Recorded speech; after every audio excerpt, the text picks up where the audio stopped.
In 1945, on a quiet hillside in Fayetteville, West Virginia, a home burned to the ground. A family stood outside, watching it collapse in on itself. But inside that house were 5 children. By the time the fire was over, there was nothing left. But that shouldn't be possible. So what really happened to those kids that night? Welcome back to Legends May Live, where we explore the strange, the mysterious, and the eerie. I'm Drew, and tonight's tale is one that defies explanation. Did a fire erase 4 children, or were they taken? Why is there no evidence? But before we begin, just a quick note that while our stories are based on true events, sometimes sources conflict and details get skewed over time, so just take this as entertainment.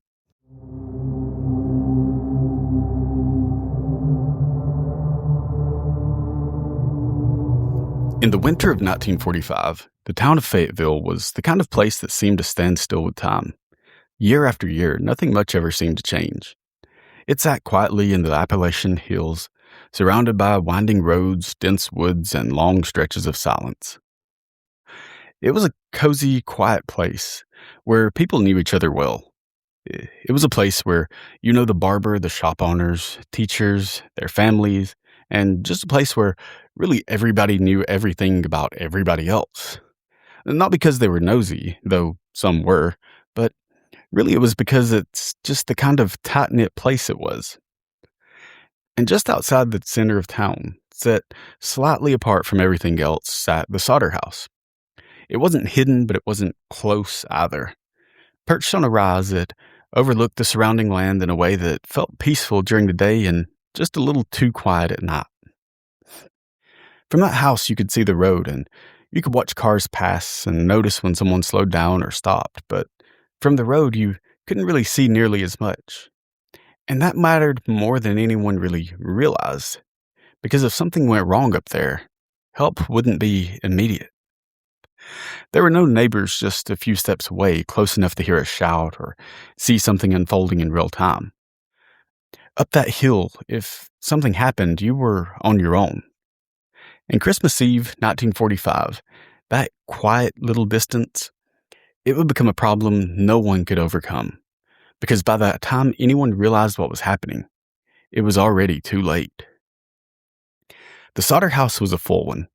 George and Jenny Sodder had a large family, 10 children in total, spread across different ages, personalities, and just different rhythms of life. And like most big families, there was always something happening. Footsteps moving from room to room, voices overlapping in conversation, laughter that carried through the house. It wasn't perfect, but for them, life was good. George was the kind of man that people noticed, not because he tried to be, but because he didn't back down. He was an immigrant from Italy who had built a successful trucking business from the ground up. He worked hard, spoke his mind, and if he believed something, he said it, even when it made people uncomfortable. But Jenny was different. Where George was firm, Jenny was observant. She paid attention to things that most people overlooked. Small changes, subtle details, moments that didn't quite feel right, even if there was no real clear reason why. And together they created something steady. A home where children felt safe, and where routines were predictable. Where Christmas Eve meant excitement, laughter, and staying up just a little later than usual. And that night, 5 of their children would be upstairs, still awake, still playing, still completely unaware of how quickly everything was about to change. And for George and Jenny, that would become the hardest part to live with. What they lost and how normal everything felt just before it happened. It all started with a conversation. Sometime before Christmas, a man came to the Sodder house, and George didn't recognize him, but he was a door-to-door salesman, so that wasn't too surprising.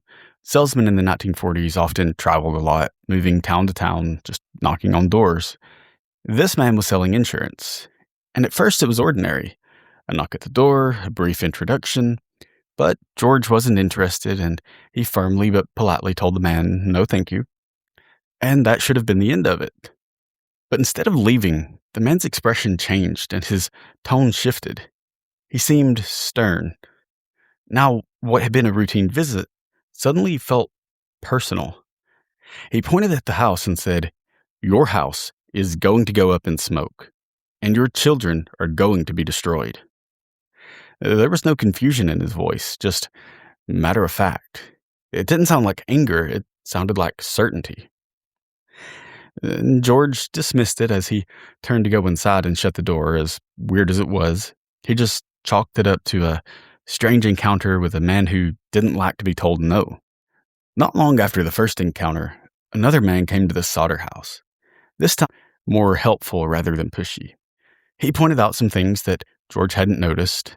Some of the wiring on George's house wasn't done properly. He told him that there was a problem and it could potentially lead to a fire.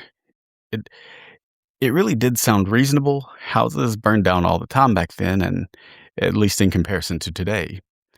Faulty wiring, overloaded circuits, it was not that unusual, but there was a problem. George had just had the wiring thoroughly checked recently, and he'd been told the opposite. They had told him that everything was fine, it looked great. So now there were two strange men, one who made a threat, possibly, and one who offered an explanation. But both of them centered around the same outcome: fire. But at the time, it still didn't feel connected. It was just kind of one strange interaction followed by another. And it's one thing to have a strange conversation, but it's another to start noticing patterns. After those encounters, Jenny began paying closer attention. And she wasn't worried, just things kind of seemed odd, so she was more curious than anything, although she was still a little cautious. And soon she noticed that cars were stopping on the road in front of their house. And not cars she recognized, and they would just sit there along the road with their engines off and lights dimmed, sometimes for long periods of time. At first, it was easy to explain away. Maybe someone got lost, maybe someone's resting from a long road trip, but then it just kept happening. And then it wasn't just the cars anymore. There were people asking questions. Not about George or the business or even their home, but about the children. They would ask things like how many there were, what their names were, when they were home. These really bizarre questions that made them feel uncomfortable, especially Jenny. In the 1940s, telephones were becoming commonplace in the home, and the Sodder family had one mounted on the wall. And for the most part, it worked exactly the way it was supposed to. But in the days leading up to Christmas, it started having issues. Calls didn't always connect right away. Sometimes there was a delay or faint static. Just sort of small inconveniences. Nothing really to do about anything. But looking back, it felt like a piece to the puzzle. On Christmas Eve, 1945, the Sodder house felt like any other holiday night. The children were excited for Christmas Day, laughter filling the rooms, and there was an energy about the house that just kind of refused to settle down, even as the night grew later. Of course, as it got late, the kids didn't want to go to bed. They were too excited, and they begged to stay up a little bit longer and play. And like a lot of parents do on nights like that, George and Jenny said, "Yeah, sure." Eventually, though, the house did begin to quiet. Lights went off, doors closed one by one, and the sounds started to fade. Only a few of the children remained awake upstairs, still talking and playing. Downstairs, George and Jenny went to bed and settled into the silence of the house.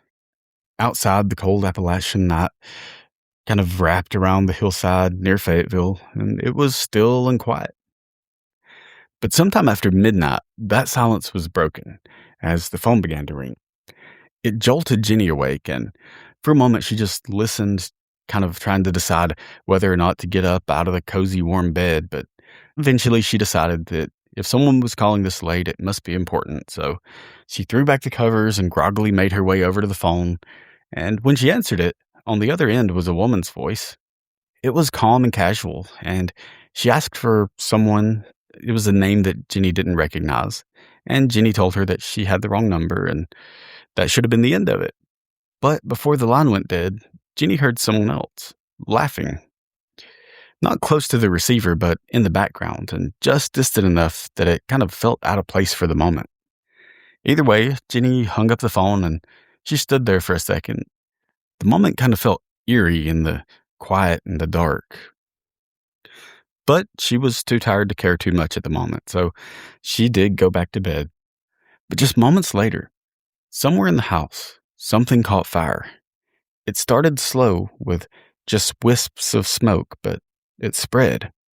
Somewhere in the dark, the fire reached the staircase. And once it did, it had everything it needed: a vertical path, oxygen, and dry material. It climbed faster than anyone inside could really understand. Upstairs, the children were still awake and playing, but now cut off from their only exit.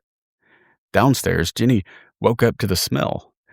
It wasn't strong enough, just enough to pull her out of sleep and make her pause. But as she's sort of trying to figure out what the smell is and it's getting her eyes focused, she sees it: smoke. And it's thick and building. She leapt out of bed, rushed through the house, calling for everyone, trying to figure out where the smoke was coming from, but by the time she reached the main area, the fire had already taken hold. It wasn't something that you could just put out, and it was spreading fast. George was up now too, and the two of them were just operating on pure instinct at this point. They were trying to do these things like wake the children, get outside, call for help. But the staircase was already on fire. The flames had completely cut off the only path to the second floor, where the 5 children were still up there, and there was no way up. Smoke was thickening by the second, and they called out, yelled for them, but the roar of the fire was so loud that they could hardly hear their own voices. And now, time was gone. Whatever chance they had to reach those children, it was already slipping away.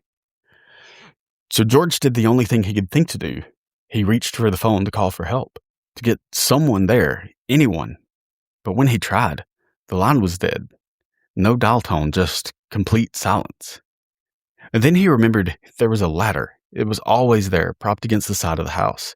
He could use that to get to the second floor from the outside. But when George ran for it, he got there and it was just gone. So, without thinking about it, he turned to the trucks. There were 2 of them, both reliable and working fine just hours before. If he could pull those close to the house, just one of them, he could climb onto it, reach the window, and get the children out. So he rushed over, hopped in the first truck, and he tried to crank it, but the engine wouldn't turn over. So he jumped out, ran to the second, but it was the same. Neither truck would start. The phone didn't work. The ladder wasn't there. The trucks wouldn't start. Every path to those children was closing, one after another. And outside, in that cold night near Fayetteville, George stood there, watching every option he had disappear right in front of him. The fire growing, taking the house, room by room, second by second, and there was nothing left that he could do. But George kept trying.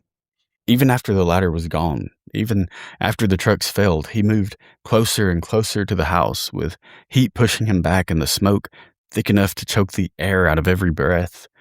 But still, he desperately tried, calling out their names as he fought to inch closer, but no voices came back through the fire. Inside, the flames had taken over.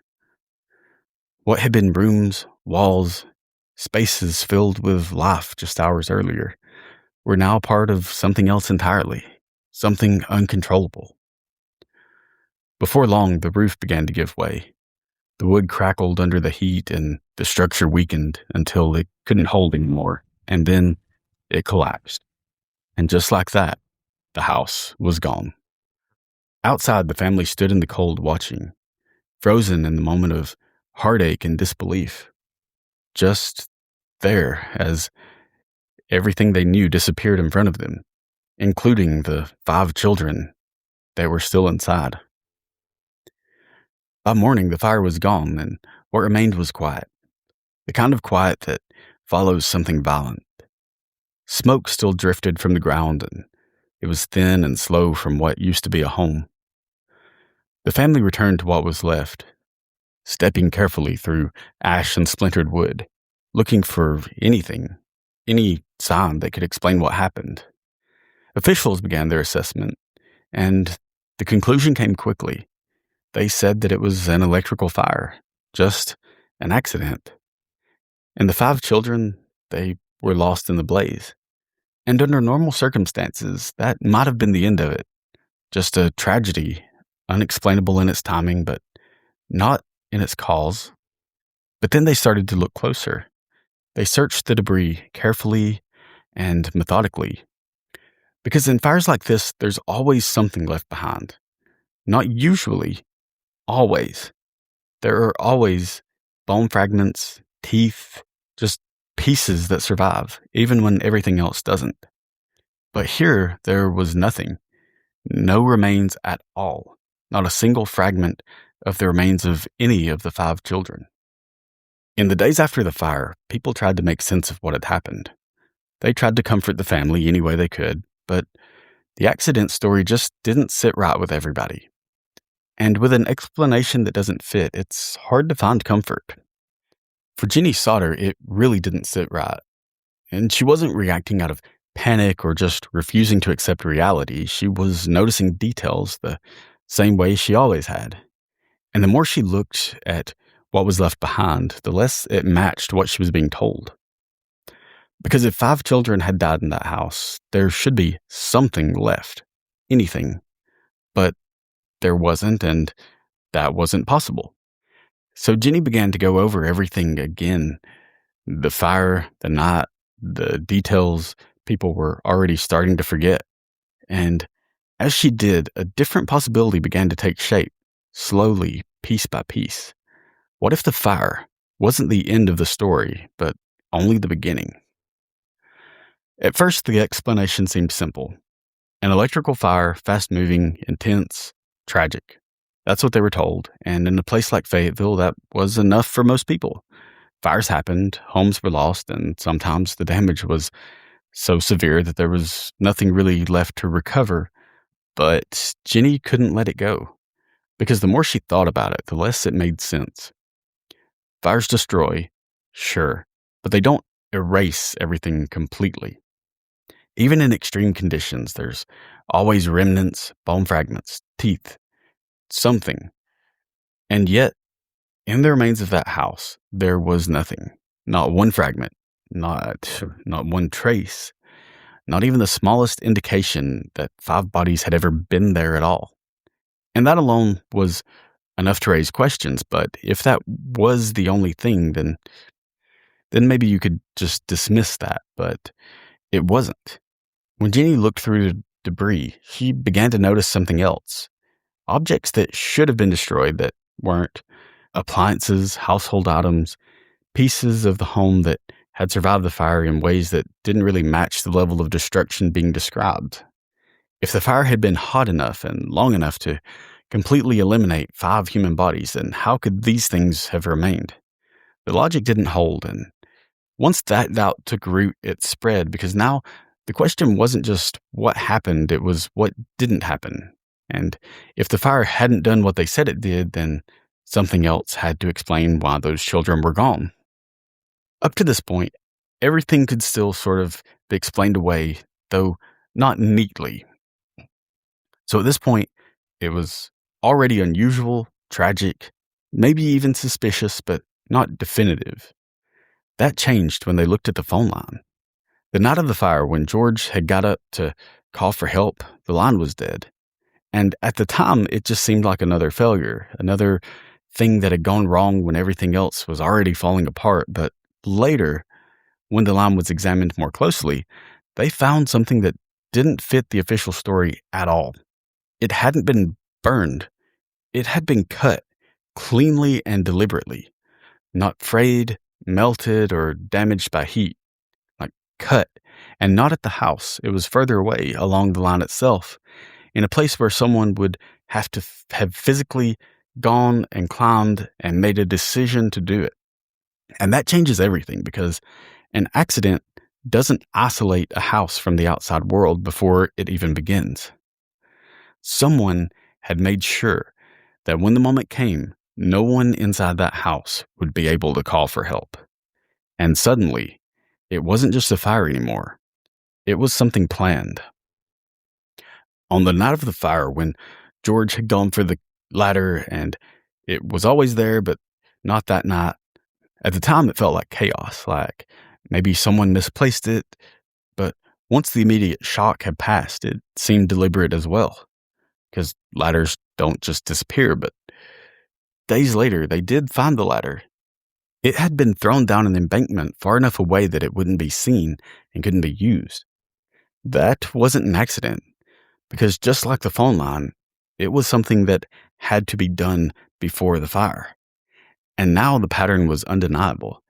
The house had been isolated, cut off from help, cut off from access, piece by piece, option by option. Someone had made sure that no one could get to the second floor. Up to this point, the evidence suggested that something had been done to the house before the fire. The phone line was cut, the ladder was removed, the trucks had been tampered with, but there was still one missing piece. How did the fire actually begin?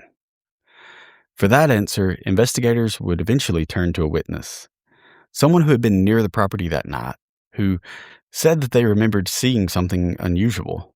According to their account, sometime before the fire was fully underway, a man had been seen near the house, and in his hand was something described as a ball of fire, something he was carrying and then threw toward the house. At the time, the detail didn't really carry much weight. It sounded strange, easy to dismiss, and impossible to prove. But years later, as more information surfaced, that description started to make a little bit more sense, because devices like that did exist. Small, handheld incendiary devices capable of igniting quickly, spreading fast, and creating the exact kind of fire that had taken the Sodder home did exist. And if that account was true, then the fire hadn't started inside the house at all. It had been brought there, which means everything that followed, the speed, the spread, the timing, wasn't random, it was intentional. If the story had ended with the fire, it would have been tragic, but simple. 5 children lost, a house destroyed, and a family left to grieve. But in the days that followed, something began to surface that didn't fit the ending. People started coming forward. At first, it was one account, then another, and then more. A woman claimed that she had seen the children the night of the fire, not inside the house, trapped, but outside watching the flames. Then came another report. A waitress at a roadside diner said that she had served breakfast to a group of children the next morning, 5 of them, matching the ages of the Sodder children. They weren't alone. They were with 2 men and 2 women. And the children didn't talk much. The adults did the ordering. They controlled the interaction and kind of kept things short. The children weren't distressed. They weren't acting like they had just escaped a fire either. They were calm. Another sighting came from a gas station attendant. He reported seeing the children traveling in a car along a nearby route not long after the fire had taken place. And again, the same details stood out. They weren't alone. They weren't trying to get away. Each of the accounts on its own could be dismissed. Misidentification, confusion, people trying to help by filling gaps with assumptions. But together they form a pattern. Multiple people independent of each other describing the same thing. 5 children who were supposed to be dead, seen alive. And not just alive, but with someone. Which raises a different kind of question. Not what happened in the fire, but what happened after. Years passed, but the questions never left. The Sodder family refused to accept what they had been told, and they refused to stop looking. Leads came and went, sightings were followed, investigated, and often dissolved into uncertainty, but then one day something arrived that was different. Not a rumor or a second-hand account, something physical. It came in the mail. An envelope with no return address, and inside was a photograph. The image showed a young man, older than the child that he might have once been, but familiar in a way that was impossible to ignore.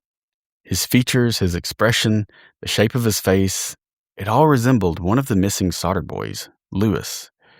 The resemblance wasn't perfect, but it didn't need to be. It was close enough to stop everything. On the back of the photograph, there was a message, handwritten and brief. It just said, Louis Sodder, I love brother Frankie, little boys, A90132 or 35. For the family, it wasn't just a clue, it was hope. Because if the photograph was real, if it really was Louis, then everything they had been told about that night was wrong. The fire hadn't taken them. It hadn't taken any of them.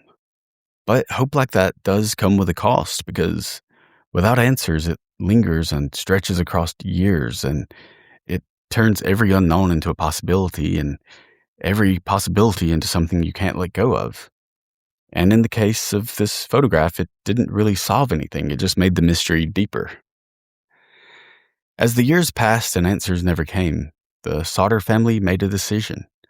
They would not let the world forget what had happened on that hillside near Fayetteville.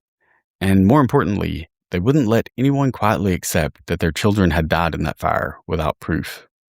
They took their grief, their doubt, and their unanswered questions and turned it into something permanent. Along the roadside where people passed every day, they set up a massive billboard, one that you couldn't ignore. It forced everyone who saw it to stop and look. On it were the faces of the 5 children, young, smiling, frozen in time, and beside those faces were the details of the case, the questions that still didn't have answers, and the message that the children were missing, not dead. It wasn't just a sign, it was a statement, a refusal to accept closure that didn't exist. For decades, that billboard stood as a reminder of something about the story that didn't add up, that 5 children vanished under circumstances that no official explanation could fully answer. Though the official explanation never changed, the Sodder family would forever hold on to hope. That's it for today's episode of Legends May Live. If you enjoyed today's story, please drop a like and follow. It helps a lot. And until next time, stay safe, because legends may live.